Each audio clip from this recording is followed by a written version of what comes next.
Hello and welcome to another episode of Saddleback Arts Live at Home. I'm Scott Farthing and I'm the Interim Dean of Fine Arts and Media Technology here at Saddleback College.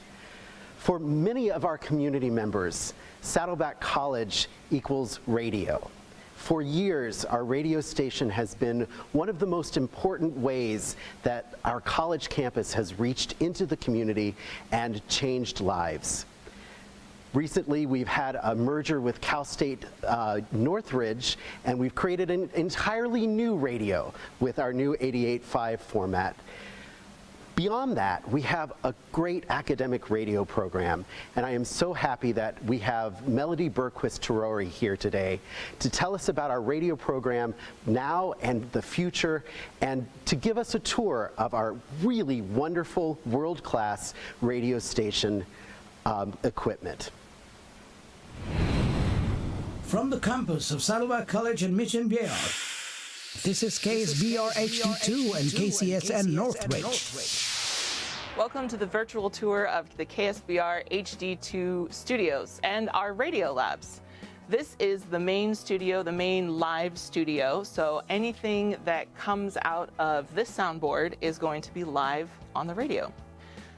This is our automation software. It's called Enco. This is how we run the station 24/7, including the live stream. So anything that goes out over the 88.5 signal, and the live stream originates from this room.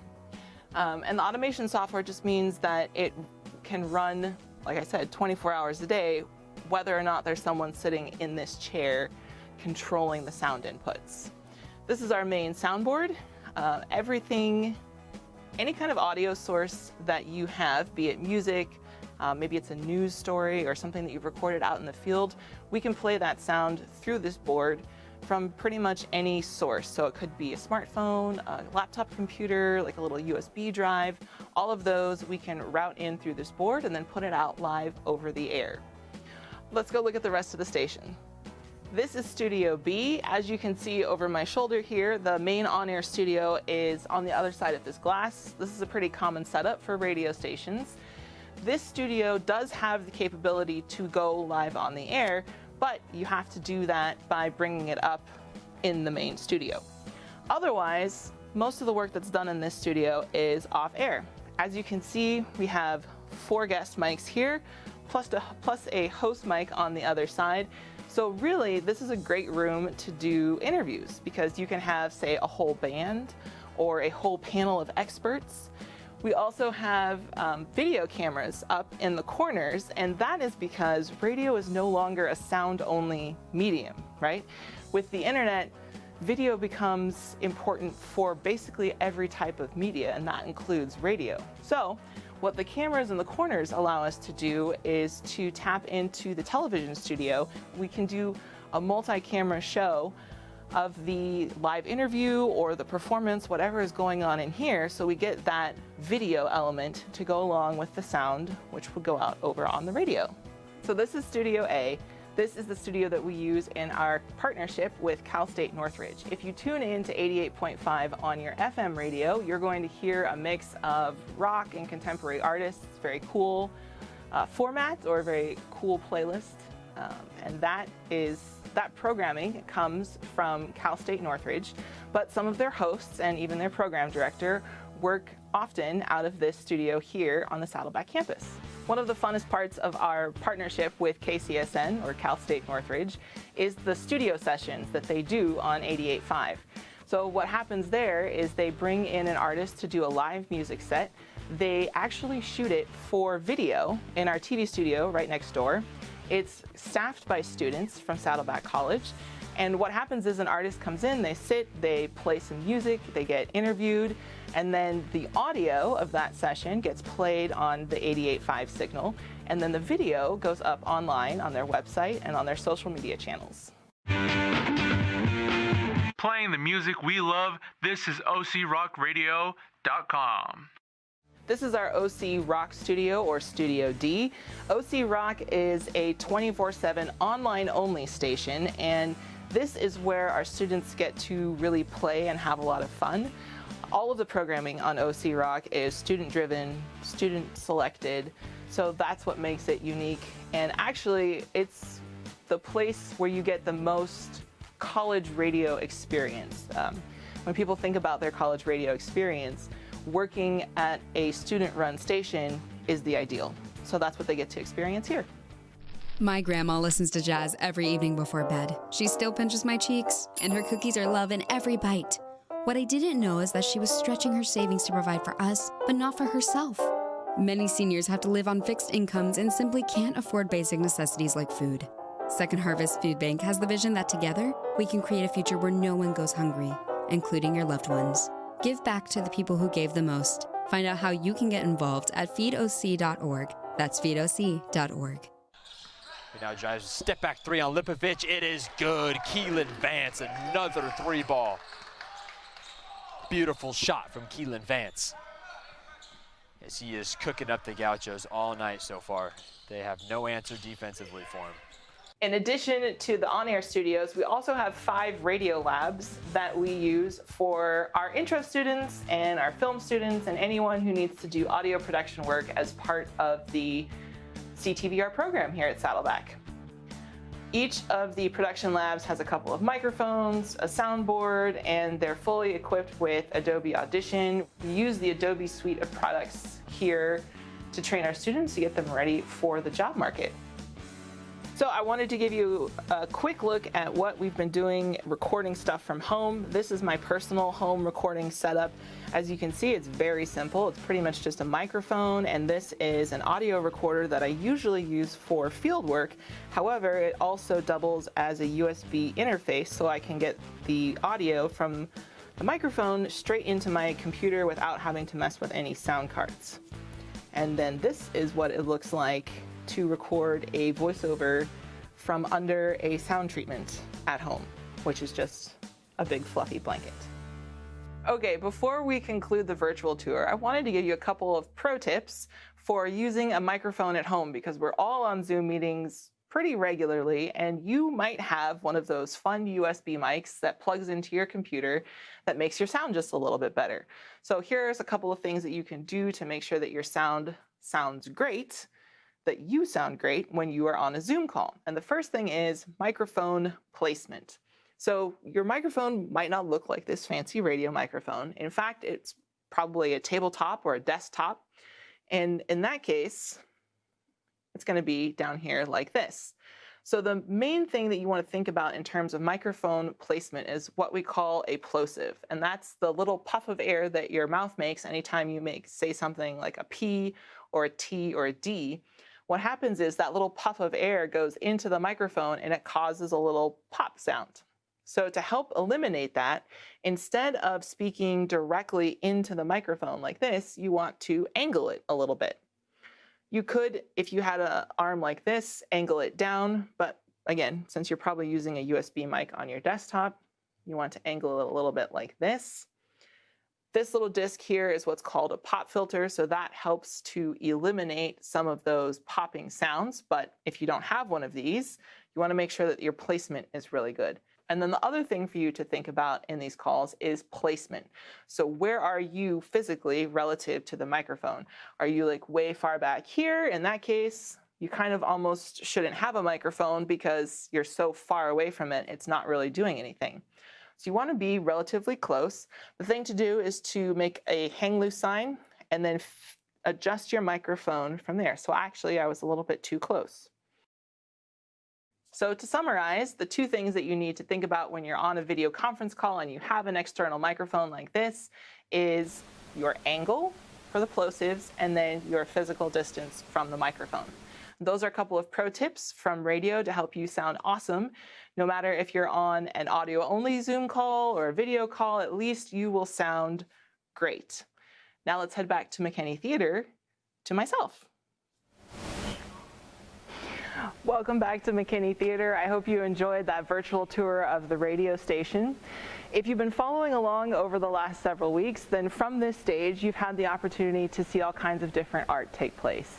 Everything from pottery to dance, theater, design, costumes, and along the way, we've had a chance to think about the many ways that art makes our lives better. And you probably had no problem accepting any of those disciplines as a form of art. But what if I asked you this question? Is radio art? If your instinct to use radio is you get in the car, you turn it on, and you listen for traffic updates or news or weather, maybe even your favorite music, you might be inclined to say, no, that's a pretty utilitarian purpose. Radio doesn't sound like art to me. But if we take a step back for a second and think about what art is and then what it does for us, a different picture might begin to emerge. So art at its root is just creative human expression, right? It invites us into emotional places, it takes us to our imagination, and most importantly, it invites us into new perspectives and a new way to understand our shared humanity. And if you take away the commercials and the music, radio does all of that, and the process starts in your imagination. So think for a moment of your favorite radio DJ or podcast host. Have you ever seen a picture of that person? If you have, the first time that you saw a photo and matched it to the voice that you knew so well, you probably had one of two reactions. Wow, that person looks exactly how I pictured them. Or, wow, that person looks nothing like how I pictured them. And the reason that happened is because as soon as you started hearing their voice, your mind started building this picture of what they looked like in your imagination. And every time they added a little piece of information, the picture got more detailed, it got bigger. And the process was so subtle you probably didn't even realize it was happening until that moment when you saw the photo and then you had to make reality meet your imagination. It's kind of like when you read a book and then you go and see the movie, and it's a little bit jarring at first because the picture that you built in your imagination based on the book may not be the one that the filmmakers brought to life in the movie. It reminds me of this part from Empire of the Air, which is a Ken Burns documentary that looks at the early history of radio. And in this moment, they describe a child who says they prefer radio to television because the pictures are better. And really, that's what it is, right? We get into our imaginations and we have all this creative potential to build beautiful worlds. And I think that's pretty cool because we often don't think of ourselves as creative people. You might not think of yourself as an artist. But the truth of the matter is we all have an imagination and we all have massive potential to create things in our minds and then to bring that into reality in the world around us. So when you listen, there's this cool process that happens where you become a creative partner with the radio host. You, the listener, get to become an artist. And as you build, this becomes the radio, this is where we call radio the theater of the mind, right? So you get to become the lighting designer, you get to become a director or the sound designer, or maybe even a beautiful singer or a musician. And that's really wonderful. Part of the reason that is so wonderful is because of that block that we have of thinking ourselves as artists. One of the hardest things about being an artist is starting the process of creation. And here in radio, the art has already started, and you probably didn't even have to think too hard about it, based on that automatic activation of your imagination based on what you're hearing. So what if you took the things that you hear and that imaginative picture that's already going, and you applied a little bit of focused thought and energy into the picture that you're building? What might you create as a reality in your mind and then bring to life in the world around you? I can't answer that question for you. You'll have to answer it for yourself. But that's the potential of radio as a listener that I find really exciting. Now, the reason that radio is so good at stimulating our imaginations has to do with the fact that radio relies on our human voices. Now, your voice has two components. Of course, we're all familiar with the physical side, right? That's the muscles and your lungs and all the mechanics in your body that take a breath of air and turn it into words that we can hear and understand.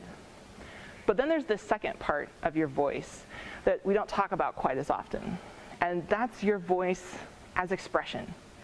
Think of it as the accumulation of your life, all of your experiences, the hardships, the happy times, the successes and failures, and everything in between. That makes up who you are, and that is your unique perspective. I like to think of it as your identity voice. Now, the thing about your identity voice and your physical voice coming together is that there's such potential for expression here, just like a listener has potential of expression in their imagination. The reason there's so much potential in your voice is because researchers have found that we have 27 different emotions that we can experience as humans, and your voice alone is capable of expressing 24 of those. So almost all of the emotions that we can feel as human beings, you can express through your voice and create these wonderful, beautiful pictures. This is what makes your voice basically like a musical instrument. And because a musical instrument adds texture and life to the piece of music that it's playing, your voice also adds texture and life to the words that you're speaking. And that's really powerful because now you become a guide for the listener's imagination using the power of your voice. And really, if you think about it, the skillful musician will infuse the piece of music they're playing with all kinds of emotion. And a skillful radio host will also infuse their words with all kinds of emotion. And we very often have this visceral gut response to something that's that emotional. So emotion is really the key to bringing us all together as listeners and as radio hosts. Emotion is how we begin to create together, because emotion begets emotion. So I say something that provokes an emotional response in you, and then you activate your imagination and begin to build a world. And now we're creating together something special. And not only that, but emotion is key for empathy. And empathy is what builds the bond between listener and radio host. But it's also what spurs us into action as people.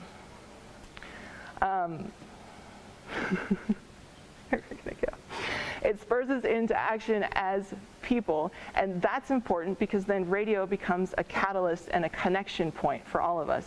We get a chance to connect to ourselves, and we get a chance to connect to each other.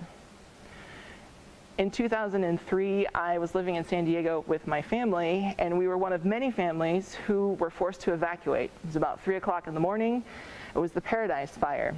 And as we rushed to pull a few things together and then get in the car and then park on the side of the road, we turned to the radio. Radio was instrumental in that time for us, not just because of its utilitarian purpose. Of course, we were listening to the radio to find out where the fire was and how fast it was moving, all the useful things that make radio great. But also, the radio hosts brought on members of our community to share the stories of the fire. And that's what I remember most about that time. Hearing the tears and the voice breaking of someone who was describing a moment where they had to flee their house with just their car keys in their hand. Or the overwhelming relief of someone who's describing pulling into their driveway and seeing for the first time that their house is still there. Those are the moments that connect us and bring us together. Those are the moments of empathy. And it didn't just happen for our community members. It caused listeners in other communities to take action, to bring food and clothing and horse trailers to help evacuate animals. It was truly a moment of crisis, and radio, our role as listener and our role as host, brought us all together. And I think that was really important because in that moment, we were experiencing a crisis together in my town. And radio gave us a way to process that experience as a community. And really, that's the true gift and magic in radio, is this play between listener and between radio host, and between all of us who are in the audience, taking it in. It's this ability to use our voices to connect to each other, to build community, to come together for change, to imagine wonderful possibilities. And the thing of it is that makes it truly beautiful is these roles that I've talked to you about tonight. The role of the listener and the role of the host. You don't need a transmitter or a microphone or an online platform to use them. You can use your voice and you can use your imagination as a listener in your living room or in a Zoom call. It's all about this crisis that we're in right now. We can come together, use our voices, our role and imagination as a listener to connect, to heal, to build community, and to imagine a future that's full of wonderful possibilities. And then to take that imagined future of possibility and bring it into reality, into the world around us. And really, that's how we create art together on the radio. Thank you. Thank you, Melodie, for that. I was sitting here listening to you and thinking that this is exactly what I want people to understand, is that all of this is about human connection, right? And I think about how many times I've told our students in my singing classes that your voice is to communicate emotion. And that's, we're communicating information and emotion. And so when you have a student that first comes into your class, what's the first thing that you tell them about how to use their voice and how not to be afraid to use their voice? Well, I think the important thing for a student coming in at first is a lot of them are intimidated or they're not sure what radio is and how it's going to work for them. And I like to just be upfront about it. It's going to be uncomfortable. That is the nature of creating something. That's the nature of bringing your identity and yourself to any work that you do. It doesn't have to be radio. And so I just make sure that they're aware of the fact that it's going to be uncomfortable, but it's okay. It's okay to be uncomfortable, and that's what drives us to improve and to get better as people. And then I'm there as their guide. Like I tell them, this is the place, this classroom is the place to make as many mistakes as you can and as you want, because the mistakes drive us closer to what we want to become. Right. And this whole creation, it seems like one of the reoccurring themes every week is the idea that art starts off as this idea that makes us a little scared. And we go through the process of the idea, and then we start and we think, is this right? Is this good? And then we work through it, and it's amazing that every week in all of these, this wide array of artistic expression, that it all comes down to that and the bravery of working through. And I think it's especially interesting because I had never thought of radio as like that until we had started talking about this. And then I've spent the last several weeks really listening to podcasting, and because it's the same thing. It is. So when somebody says to you, and I've heard them say this, radio is dying. What are we doing? That's a thing of the past. How do you answer that? The spirit of radio is very much alive. However it's done, it doesn't have to be over a broadcast tower. Like you mentioned, podcasting is basically radio. It's radio without all of the structure and rules and strings attached. Because like a lot of art forms, radio has become quite commercialized, and that drives the creative production. And that's not always authentic to our voices as artists and creators. So the things that we learn in radio class, you can apply to any art form. You can apply it to a podcast. You can, like I said, apply it to your regular life. And that's the thing that I think is important. The medium or the specific device that we use to listen doesn't matter so much. It's the spirit of radio that continues. And I love looking at pictures when the old families everybody's gathered round the radio and their lives were revolving around those evening programs, right? Where not just information, but culture was developed. And I think now the similar thing is when my friends send me podcast episodes and like, you have to listen to this, and how much podcasting has become such a daily part of our lives now. And I'm not sure I knew it was happening, right? It was like all of a sudden I'm listening to all of these programs and I love it. I mean, I've even driven the long way home so I could get longer into my podcast, into that episode. And when you were talking about the imagination and using your words to create these worlds that are far more perfect than anything a set designer, sorry to my set designer friends, anything that they could create, this brain that we have is so miraculous. And I'm so thankful. I've heard from your students as well as what an encouraging presence you are for them. And watching you talk about it, I hope that we have lots and lots of students and lots of people that want to be involved in this and take your encouragement about that it's not just the physical, it's not just the radio. It's how we use this incredible gift we have of our voices and our bodies and our brains. So I really appreciate you doing this today. Your work was magnificent, as I knew it would be.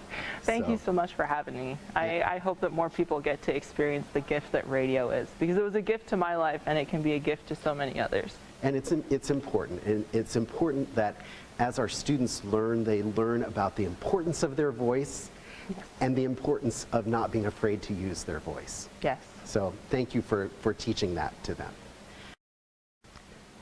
Thank you all so much for joining us this summer as we've started our Saddleback Arts Live at Home series. This has been a really wonderful experience for me, and I hope for you as well. But we could not have done it without this fantastic staff we have. Our media specialists from CTVR program, Matt Brodet and Randy Van Dyke and Scott Ferguson Green. Our production staff, our production manager, Michelle Jackson, our performing arts operations specialist, Elliot Kling, and our lighting and sound designer, Tim Swiss. These folks are an incredible group of talented individuals that we are so lucky to have at Saddleback College. This summer was really a wonderful learning experience for us, and we learned about how much we really love what we do, because we got to share it with you, and hearing all of these stories come together, it just was a really beautiful experience. So we decided that we're gonna keep going, and throughout the fall, we're gonna continue Saddleback Arts Live at Home, because we have a lot more to say, and we wanna share it with you. So until then, until our next episode, stay safe, stay healthy, and please stay well. Thank you all so much.